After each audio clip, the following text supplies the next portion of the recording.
Hello, everyone. Welcome back to another episode of Coffee Corner. And today is your episode 24, I think. Uh, the setting is a little bit different today. I'm trying to figure out when to do it, and I want a natural lighting. And of course, when I get home with the Bob and other things going on, it's always hard to have a natural light, and I started doing that. And I really like my microphone and I like the quality of audio. I like when I listen to myself, the audio is just right there. But sometimes it can be really hard to sit down like this and relax. And you know me, I said this many times. After I finish the whole day class, I really just want to zip up and do nothing. So today, I want to do this video is just finally I feel like I wash my hair, of course, can't waste that. So I'm gonna do a video. And also Bob is tired and then he will finally leave me alone and let me do something. So let's talk about something different. I know I mentioned this before. This is not your therapeutic session. If you have any problems or concerns about your mental health, you should always go to the professional ones, not me. But I feel like it's worth of sharing my experience with you about anxiety. Uh, I had someone messaged me one day, and I really talked to her a lot because I feel like I saw myself in her. The reason I felt a little bit emotional is in the very beginning of September, I had a really bad anxiety. Um, so I walked Bob. One day I took Bob to a schoolyard. He's just right there. I took Bob to a schoolyard and walked him here. He was running crazy. And then, weather was nice and the temperature was just about right.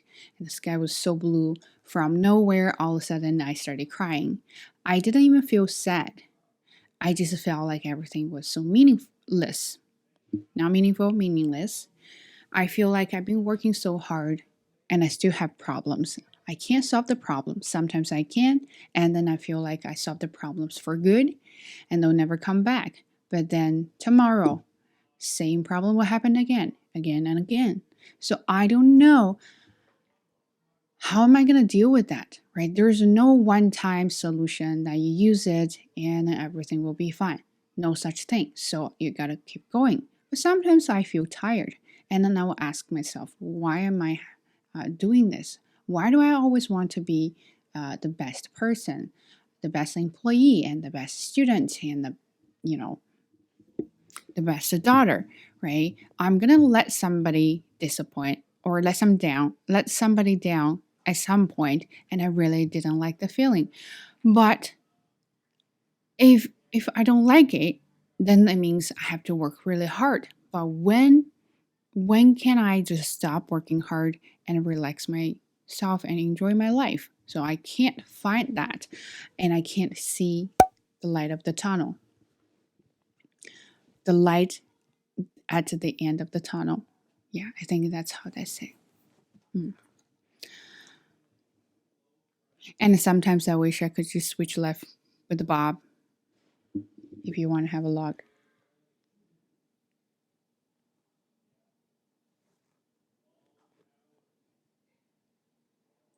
What a peaceful life. And you may see his butt there too. Okay, let me fix that.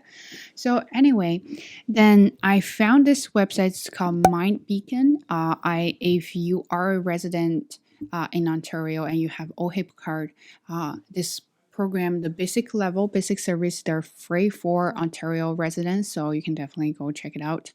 So I did all the assessment about my stress, anxiety, depression, all of things. I think I have very severe stress level, and my anxiety is about medium to high. And my depression is light, but not severe, which is a good sign, but still kind of a little bit concerned me. Then I was talking to this therapist. I really like her, Gabriella.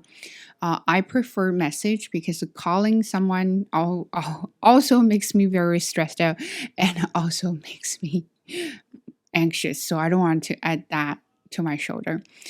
Then, so we started messaging each other, and she was trying to say that what you should do. And then she sent me in some articles, and I was like, well, probably I can't find those articles online. Why am I doing this with you? But then once I got into the article and I realized I I do need to really sit down and read and figure out what's wrong with me. And when I was talking about what anxiety is, it kind of really strikes me when I saw that. So basically, it says when you are unsure, when you are uncertain about things, then you start to have anxiety. For example, if there's a tiger in your neighborhood and you know the tiger is in the neighborhood and you know the tiger is going to hurt people and you're okay because you are scared. When you are scared, what do? You stay safe, right? You can hide, you can find solutions as long as you keep yourself away from tiger. That's a fear. That's a short term, and you'll get rid of it and move on. But anxiety is a slow paced thing. It's a gradually build up thing. So it's not like you have that, you saw that, and you started getting scared. No, anxiety is really just slowly cooking you up, and then to the point that you're just gonna explode. So now back to the tiger is you've never seen the tiger around, but you know it's gonna come to you at some point, but you don't know when. You're so scared to go out because you're worried what if the tiger is gonna attack you. But where is the tiger? Nobody knows. So you've been hearing all those rumors about this tiger, how it looks like or how he sounds like, what is he gonna do, all sorts of things. You are just not sure about what's gonna happen. And then you started getting anxious. Your anxious may start with some slightly like you're worried to at the end you really can't get out of the house because you're so worried that bad things is really gonna happen. So I was like, that's me. I think that's why I all of a sudden had, not all of a sudden, that's why I had anxiety because there are a lot of things I'm not sure and I'm trying to avoid doing it. And then avoiding things actually causes more anxiety or more stress. And then it's a time to fix it. But of course, facing problems is painful. In our human nature or our building, physical protection is if it's painful, you're of course going to avoid it.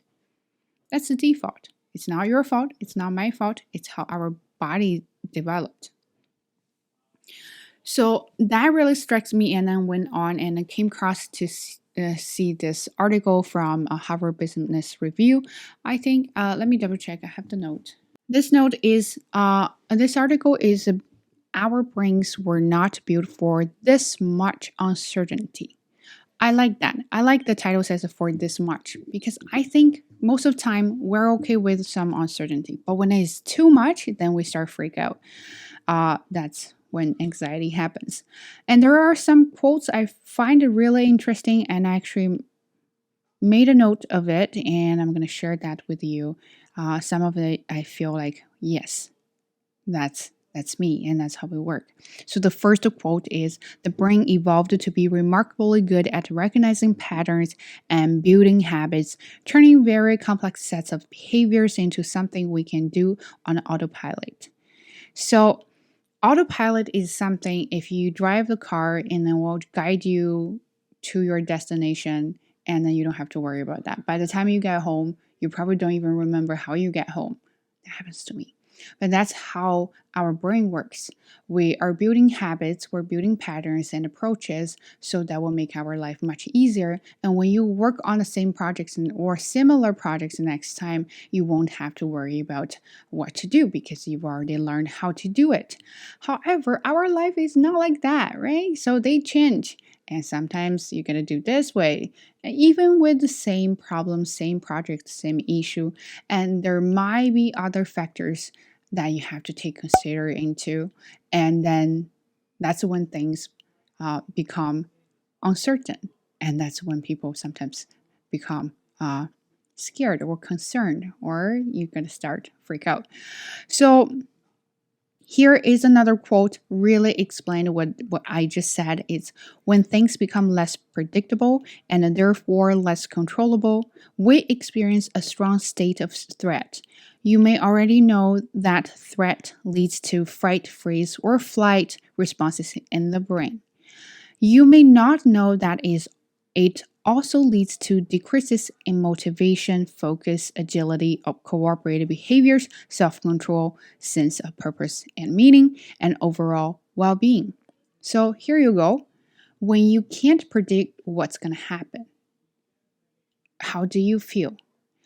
For me, that kind of feeling has lasted for a while, like really a while, to the point I started to realize it did affect my mental health, and it did affect my physical feelings, and not physical feelings, physical conditions. So sometimes I did not have appetite for anything. I'm a very eater, a very good eater. I eat things a lot. I eat a lot of things. I love eating. When I eat, I feel happy. But there a long time that I did not feel for any food or snacks or any kind of thing. Even my favorite snacks, I'm like, I don't know if I want to eat it. And then my focus definitely got affected by anxiety. I could not sit down, or I could not even focus on a book for like 5 to 10 minutes. All I was doing is to go through all the videos, those short videos, so I didn't have to pay attention, Instagram and other things. And I did realize that was a really bad habit. I should not do that, but I just could not control myself, because I feel like if I got rid of those kind of pleasures, then I'll have to face the reality. I'll have to face uncertainties that I can't handle. So that's when I find a way to run away from my reality. And that is really bad, because everything is unpredictable, and that really, really scares me. And I feel like my whole body has been threatened by the uncertainty. So another one, I can't really find the whole quote, but I'm going to read part of it. I think it explains why some of us really not good at dealing with our goals. When we set goals, we just can't accomplish that. So this quote is: when we think about the larger meaning of purpose that our actions serve, we are more inspired and motivated, and feeling greater boosts to self-esteem. So when I saw that, I was like, when you watch some videos or read some books about how you can achieve everything, stand in front of the mirror and tell yourself you're the best and you're going to do it. And then you may set a very huge goal, saying I'm going to become let's say I'm going to become a very big influencer. That is good. I feel motivated because everything is very vague, right? And then you need a big direction to go with. But sometimes it's just not realistic, right? So that's when things can go wrong. If you watch those kind of videos, read those kind of books, and they have another name, it's called Chicken Soup series, right? So they will always tell you that you are the best, that you can do it as long as you work hard, and you'll be fine and you'll get there. But the problem is, they never tell you how to get there, and then you have to figure out yourself and how to get there. And then that's when things get boring, and you think you never achieve it, because when it comes to greedy, needy things, it is too tedious, and then you just don't have any interest, or you kind of lose focus on those small steps. And you just want to go to your goal, achieve that as soon as possible, and all you can see is the goal, not the process.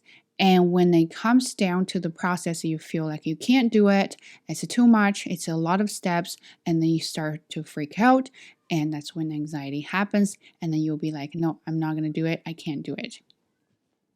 This happened to one of my students at university. This girl, she was really nice. She booked me. She's Canadian.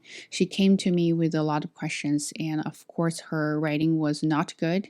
Her professor really said that you gotta go to writing center and find a tutor to help you, and then she booked me. And when I saw the essay, it was pretty.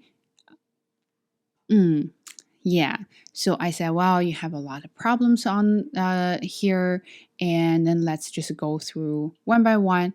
But when you have too many mistakes, you just kind of feel like it's too much and then you can't handle that. That's when anxiety happened to her. But she also explained to me that she had anxiety issue. So I said, sure, we'll just go slowly.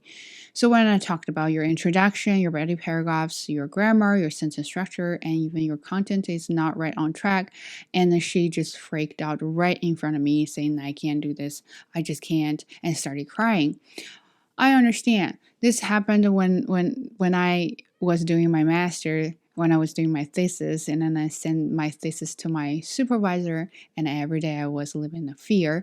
I just don't know if I can handle that. What if she says something really bad? Then it shows I'm a terrible student and I wasn't able to finish my master, something like that. And when she gave me a lot of feedback, especially negative feedback, I just lost it, and crying every day. But back then, I still feel like I was okay. I didn't really had anxiety issue, or I had it, but I didn't realize that until now, and then that just happened. And another one here, it says, what I just said, it's when we drop down to the nitty gritty details of what we are doing or need to do, we are better at solving concrete problems and anticipating obstacles. Obstacles. Um, so think about this. If you say, okay, you watch my videos, and then all of a sudden you will say, I want to become like her. Well, of course, I'm the best. Okay.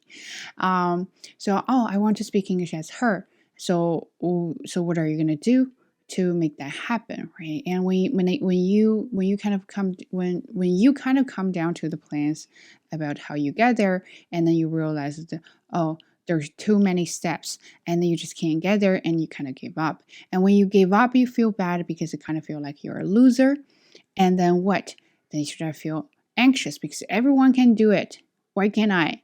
And then when you feel anxious, gradually, and you build up to the point that you're going to explode, that's when anxiety happens in your life. And that really will affect your mental health and the physical health as well.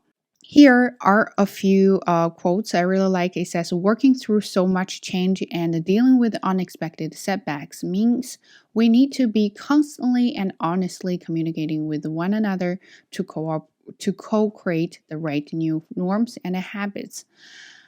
We aren't just talking about giving useful performance feedback. We're talking about the everyday conversations about what's working and what isn't, that are needed as we figure out what a new norm needs to be.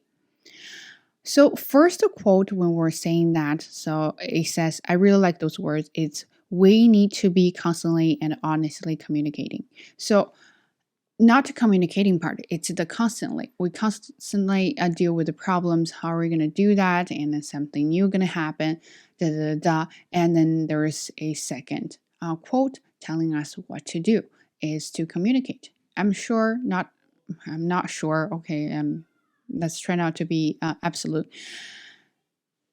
I'm that kind of person. I don't want to share too much with other people. I'm not very open up to other people when it comes to what I think. So that makes my life very difficult, because then I'm holding up everything inside of my body and my brain. And of course, you're going to think too much.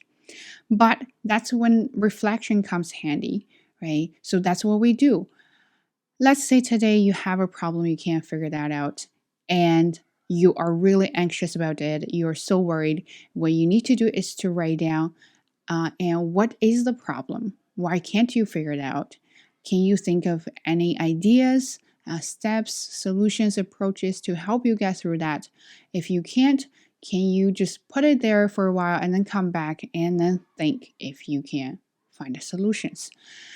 So ask your friends and figure out, and maybe you can solve the problem. If you can't solve the problem, that's also okay because you'll eventually get there, right? So that's a mindset. You'll eventually get there. And then if you solve the problem, everything went well. Maybe it's not smooth, but it finally figured it. We finally got there. And then what are we gonna do? So we're gonna write down, what did I do right? What did I do wrong? Well, how come I just ended up being with the good results? Right. So there must be a reason, and analyze that, and that is your self-reflection. But if you have someone, you can chat with them, and that's also very good, right? It's really good. It's even awesome. It's not just only good, it's awesome. So chat with them about it. I think if you're at work, find a mentor and ask her or him to help you go through, your newbie stage. I did that too.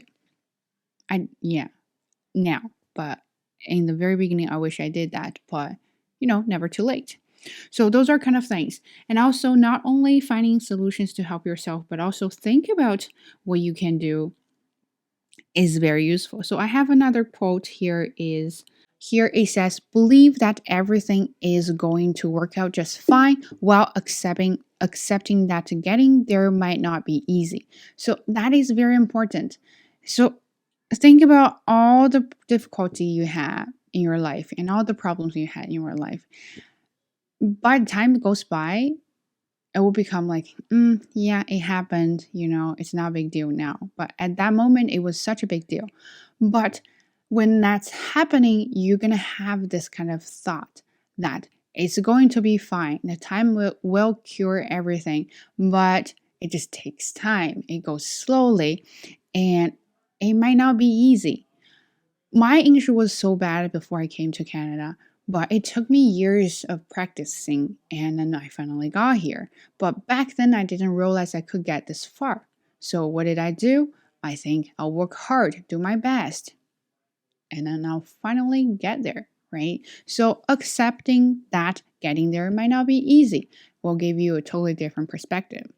Another one is how to cope with this uncertainty is people sometimes mistakenly believe that being positive means believing that you will succeed easily or that succeed will happen to you.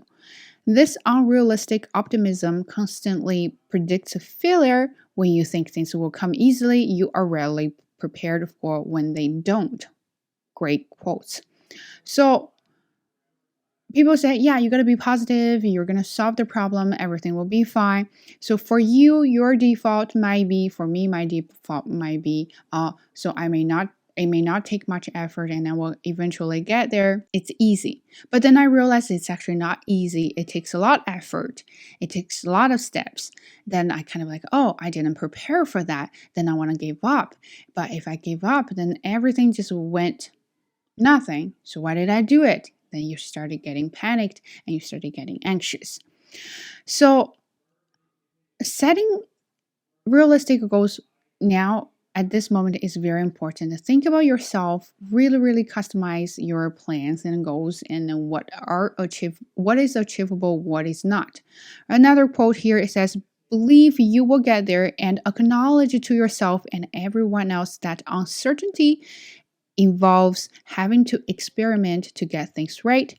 It means not everything works right away. It means if we hang in there, eventually it can be achieved. Right? So that's what it says here. I like it. Being realistic, right? Being realistic optimism. Don't be sad and think things will never work out, but also don't be too optimistic because you still have to figure out how to get there. Nobody's going to help you. You will be the one who does that. So that's the thing I think it works. And then it says eventually it can be better than it is now. So at some point, right? Okay, so I think I talked too much and I may just make it as a 2 parts video, and I don't know why I'm too talkative. I'm really eager to make a video, but I hope you don't mind. And I'm not very logic today because after a whole day I'm very, very tired and my brain does not process properly at all. I probably only have like 10 brain cells left. So anyway, hope you like it, and if you do, give a thumbs up and let me know. If you don't worry about it. Still give me a thumbs up. Okay, so hope you like it, and I'll see you in the next one. Bye.